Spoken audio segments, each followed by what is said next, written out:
નમસ્તે, મારું નામ છે ડૉક્ટર કાંજી લાડુમર, ધન્વંતરી આયુર્વેદા કામરેજ અને કડોદરા. આજે આપણે એક વ્યાધિ વિશે વાત કરવા જઈ રહ્યા છીએ, જે વ્યાધિનો અનુભવ બધા જ લોકોને ક્યારેક ને ક્યારેક થયો હશે.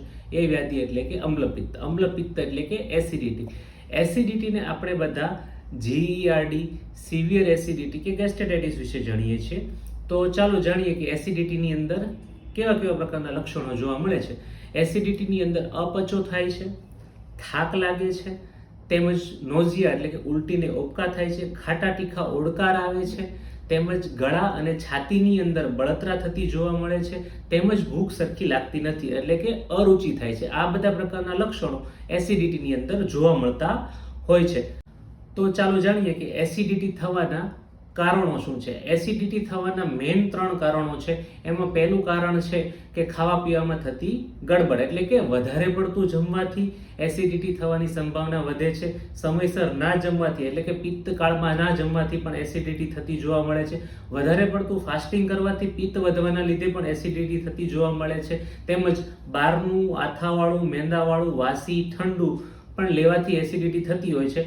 બીજું કારણ છે કે બાયોલોજિકલ ક્લોક ઇમ્બેલેન્સ એટલે કે સમયસર ના સૂવાથી, સમયસર ના જાગવાથી ઘણી વખત એસિડિટી થતી જોવા મળે છે. એટલે કે રાત્રે આપણે મોડા સૂઈએ પરંતુ સવારે વહેલા ઉઠવાનું થાય તો સરખી ઊંઘ પૂરી થતી નથી. તેના કારણે પિત્ત વધવાના લીધે પણ એસિડિટી થતી હોય છે.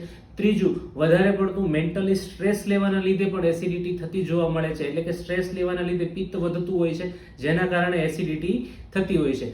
તો ચાલો જાણીએ હવે કે એસિડિટીની ચિકિત્સા શું છે, એસિડિટીની અંદર આપણે શું કરી શકીએ. પહેલા તો તમારે એ વિચાર કરવો જોઈએ કે તમને એસિડિટી થાય શા માટે છે. એસિડિટી માટે અમુક ઓરલ મેડિસિનના રસ છે, જે કે કડવો, તીખો, ગળો રસ, જે પિત્તને ઘટાડે છે, એનાથી એસિડિટીમાં રાહત થતી જોવા મળે છે. એ સિવાય એસિડિટી માટે અમુક ઘરગથ્થુ ઉપચાર હું તમને જે જણાવી રહ્યો છું તે કરવાથી પણ અવશ્ય એસિડિટીની અંદર તમને રાહત થશે. જેમ કે ધાણા જીરું, સાકર અને પાણીને મિક્સ કરીને તમે તેમનું શરબત બનાવી શકો છો.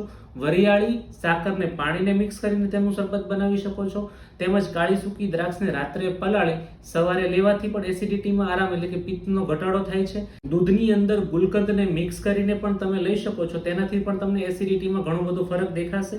તેમજ જો તમને માનસિક તણાવ એટલે કે સ્ટ્રેસ રહેતું હોય તો તમે બંને નાકની અંદર 2 ગાયના ઘીના ટીપા નાખી શકો છો, જેનાથી તમારી ઊંઘ સરખી થશે, એનાથી તમારું પિત્ત ઘટશે. તેમજ પિત્ત એટલે કે એસિડિટી માટે આયુર્વેદિકની અંદર ઘણી બધી દવાઓ રહેલી છે, જેમ કે શુદ્ધશેખર રસ, પ્રવાલ પિષ્ટી રસ, કામદૂતા રસ, શતાવરી અને યષ્ટિ મધુ. આ બધી દવાઓનો ઉપયોગ તમે કોઈ પણ વૈદ્યની સલાહ અનુસાર કરી શકો છો. તેમજ વધારે માહિતી માટે મારો સંપર્ક કરી શકો છો. જો તમને વિડીયો ગમ્યો હોય તો મારી ચેનલને લાઈક કરો, શેર કરો તેમજ સબસ્ક્રાઇબ કરો. ધન્યવાદ.